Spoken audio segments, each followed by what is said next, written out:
Okay, so before jumping into my research, my name is Joe Hazzam. I'm the course leader of the now BSc, Digital and Social Media Marketing. And I will be, this is a little bit of my latest publication. I have two main research interests. One of them is related to social media and digital marketing capabilities, which is my main interest. However, I have as well interests related to student mainly engagement, online engagement, or social media in general, and the use of social media in education and as an educational tool. So what I will be discussing today, one of the latest publication, which is the first one, published in the International Journal of Educational Management, and it is mainly about breakout rooms, okay? And why the idea of breakout rooms, as all of us educators or anyone working in the higher education or even in colleges, we start after COVID to think more about the online activities and the online activities, okay, especially when the student, I think we all agree that the engagement was not as we expect or as we want.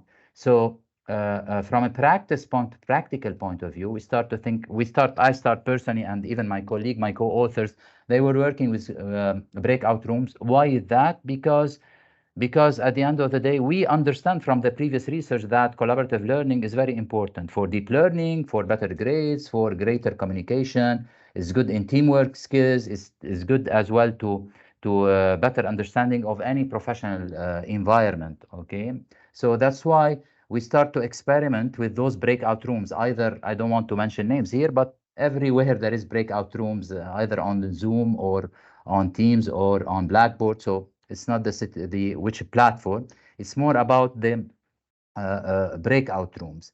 So what we know from the literature, that there is few literature on breakout rooms, online breakout rooms. We know that it's an active learning technique. We know the importance of having such technique because it will facilitate interaction. We know from previous literature in the field that higher interaction means higher engagement, means higher perceived learning, means higher satisfaction. So we know this, okay, and we know that there is a chance to from a breakout rooms perspective, that we can enhance this interaction and we can build a sense of community. This is a stream of research. Another stream of research, that uh, uh, collaborative learning is unpredictable. Okay, at the end of the day, it's not just only about the outcome of it or the learner. There is something related to the design of it. Okay, and if the design is not effective, then the result is unpredictable. We cannot say anymore that from this breakout session we'll get a deep learning or we'll get a better professional skills or whatever is the outcome. So then based on this design, okay, and based on the learning goals, we identify as well from the literature that some effectiveness of the active learning, like the breakout rooms, it's about the enhancement of engagement. So again, engagement in the middle, a mediator between those activities, the interaction and the outcome, which is either deep learning or any other.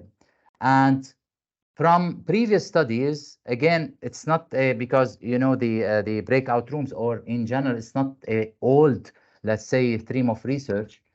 We know that some of the students, they are not satisfied. I don't know if someone, maybe during the discussion section, we can discuss more.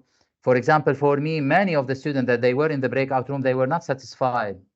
Okay, and many, they are not engaging, despite we perceive, or we just forecast, or we want them to, because it's a collaborative learning, because they are breakout rooms, small numbers of students, maybe the engagement will be higher. In many cases, the engagement is not higher because the interaction is not higher. And we build actually this generation. We think that this generation, because they are tech savvy, because they were born in the social media environment, they know how to deal with such breakout room or to work online. Okay, however, okay, this is not real from a research point of view. Despite those students, they are familiar with the virtual world and the video meetings. Okay, they are inexperienced as virtual learners. This is what we know from the literature. Okay, so we find that in the there is a research gap from breakout rooms, and what are those learner attributes that will engage more or interact more in breakout rooms, so the collaborative learning will be highly successful, and then we achieve what we want from this breakout room, which means a deeper learning, better understanding, more interactions. So this is mainly the research gap that during actually the pandemic we identify. Okay, we don't know from a literature point of view what are the learner attributes that could interact more. They have more higher interpersonal interaction in online session. Okay, and we want to understand more if there is a higher interpersonal interaction in those breakout rooms, then the perceived learning is higher. On top of this, we want to understand what will make this interaction. Okay, what drive this interaction? What are the antecedents from a learner attribute point of view, and how this will change between, or it will be moderated between, the international student and domestic student.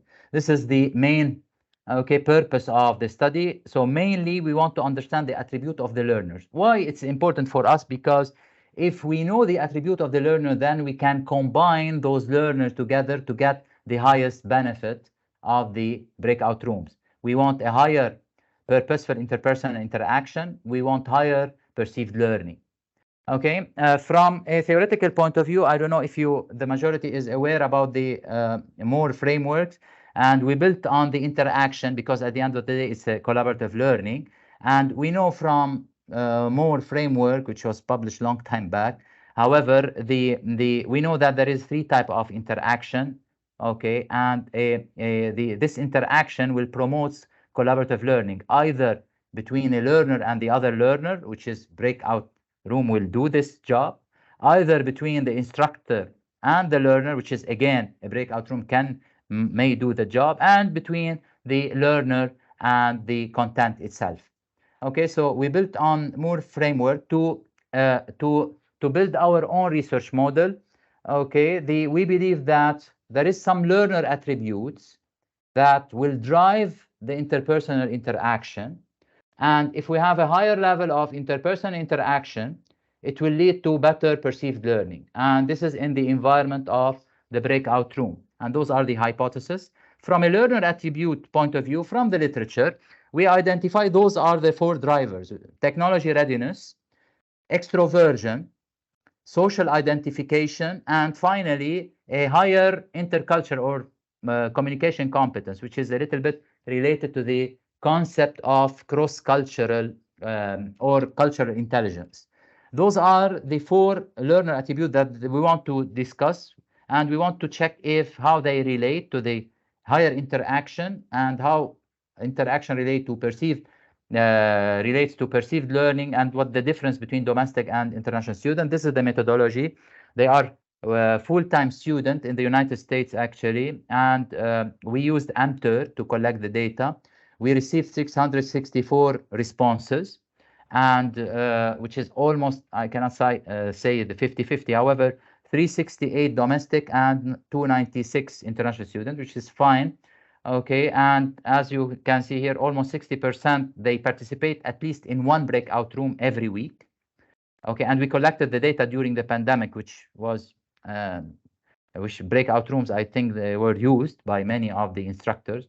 Okay, and we used pre-existing validated scales, okay, from previous literature, and we used SPSS and Smart PLS to do the data analysis.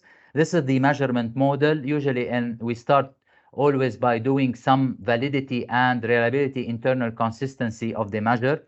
If you look at the between in the red, you will see what we call average variance extracted. It should be above 0.5, the threshold, and it means in this case, it means all those measures are valid, and they have internal consistency. If you look at their Cronbach alpha, should be above 0.7, and here all the measure again from a composite reliability point of view as well. It's so in summary, internal consistency, reliability, and validity was achieved in terms of measurement.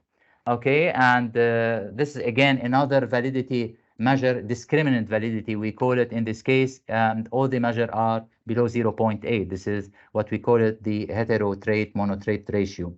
From a structural point of view, we performed on PLS what we call partial least square to test the hypothesis. And this is the hypothesis 1, hypothesis 2, hypothesis 3, hypothesis 4, 5. The only hypothesis that was not actually supported, and it was, by the way, a surprise for us, is the extrovert. We couldn't support our hypothesis that an extrovert learner will contribute to interaction in a breakout room, in a higher purposeful interaction in a breakout room. However, the technology readiness and the cross-culture competence, and they look positive and they relate. However, from a size of contribution point of view, the intercultural competence is the highest in terms of, because it's 0.2 compared to 0.1 compared to the technology readiness 0.1. On top of this, if you look at the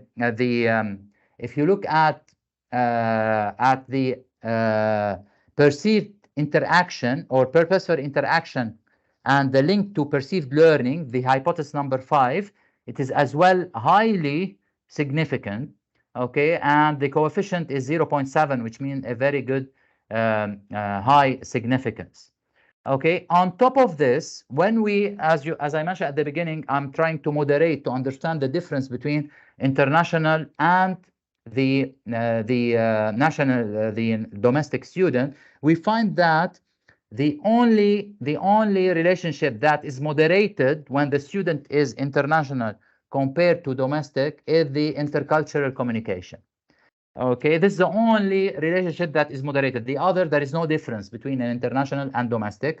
And this is how it looks like. We find out that when the student, they have a low intercultural communication, there is a huge difference in terms of interaction between a domestic and international student. An international student will not interact if they have a low intercultural communication or communication skills, okay, cultural intelligence point of view. However, when in high intercultural, when both of them, they have a high intercultural communication, there is no difference between the international student and the domestic student. Okay, and this is how you can see it as well from another statistical perspective. If you look at the domestic student, in terms of interactions and purposeful interaction, they have a higher mean, okay, compared to the international, and this is the same in terms of perceived learning. So whenever you have, now I will go a little bit on the practical part because I know that everyone wants more about the practical part. Okay, however, let me just summarize. I summarized in general what all the relationships were positive and significant. However, the extrovert, which is against the literature, it did not relate positively and significantly to higher interaction. The highest contributor to an interaction in a breakout room session is the cross-cultural competence. Okay, and if we look at the only relationship that is moderated between international and domestic is the one that is related to their cultural competence, where in low cultural competence we have a huge difference between international and domestic. They have a higher perceived learning. However, this difference between the two will not have any more effect when we have a high cross-cultural competence. Okay, this is from a finding contribution. From a theoretical point of view, this is the first time in a breakout room we identify learner attribute that will enhance the interaction, and this interaction could predict perceived learning. From a practical application implication point of view, this is what at the end of the day we can do to support if you want to work with breakout rooms in online session. Okay, you can start, and we tried some of what I mentioned here, and it shows a little bit of differences.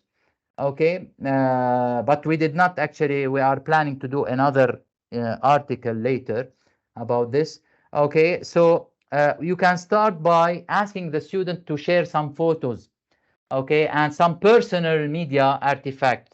Will help to explain their background, their culture, their interest, which not only it will be like an icebreaker, okay, it will help to understand as well when they interact together, okay, what type of engagement they can do together, what type of things they can share based on their culture, especially if you have international student with domestic. And it's a way to engage, make them comment, make them start a conversation, okay, around some common interest. Some of them, for example, we start discussing, let's say, music or football, and things start to be not only specific to their culture, it become more international. And here you will make it easy, especially as you remember my moderation result, you start to help those students that they don't interact, the one that they have lower cross-cultural competence, start to interact with the other. Okay, another important point, and there is a little bit of research behind it. You can use some experienced student equally in different breakout room. This is very important because those students, they have previous breakout room, let's say, experience. We know them that they have a good cross-cultural competence and they interact more. So you don't put them in one breakout room. You try as much as you can to assign them in equally in different breakout room. Okay, finally, a little bit of training on technology use. and and I can say as well from a practical point of view, especially because we had that even here at Staffordshire University during the first semester and second semester, I had huge classes of international students. I think one of the criteria that we can use, or there is what we call cross-cultural or intercultural trainings, and not in the education discipline. However, in the business discipline, there is plenty of articles that they supported that we can enhance cultural intelligence by doing some training on other cultures. And when I mention culture here, I mention everything related to the culture, not only the language, not only, for example, religion, or not only, for example, political system, economy, all of this. I think this will enhance the interaction in the classroom. And from as well personal experience, again, no studies behind this, it will enhance as well the interaction not only between student, it will enhance the interaction between student lecturer as well, which is very important to build a healthy learning community and achieve the learning objective. Finally, before opening the floor for the discussion, there is a limitation, as you know, in any research paper. I need to say that it's a cross-sectional survey, so it's on one point of time. It's not longitudinal, it's not experimental, which a little bit it is a limitation. At the end of the day, we only from the literature, and because because it's a small scale, it's not a thesis or we identify only 4 attributes. I'm confident that there is other attribute as well that either will enhance or it will have some effect on the interaction in the breakout room. So maybe we can explore it more in future research. Okay, again, it's United States University. I can say that a little bit of the maybe the international student that they are in the United States, they are a little bit different in from UK. So we need to take this into consideration as well. Okay. Another research question that it will be nice to explore during the few coming years, the task design, for example. Okay, so here we combine the learner attribute with the task design. Maybe for some of those task design, things will be different in terms of interaction. Things will be different between international student and domestic student. So plenty of things to do, especially that I don't think that always we will have, especially after the pandemic, after what happened, always will have a component related to in education to online. Maybe not just for education in terms of teaching, maybe during a training, maybe during a webinar, during always breakout rooms is a good option to use. And it's good to understand what are those criteria of a learner and what we can do to enhance the use of such type of technology. I think this is all from my side, and I can open the floor or George for the questions. Thank you very much.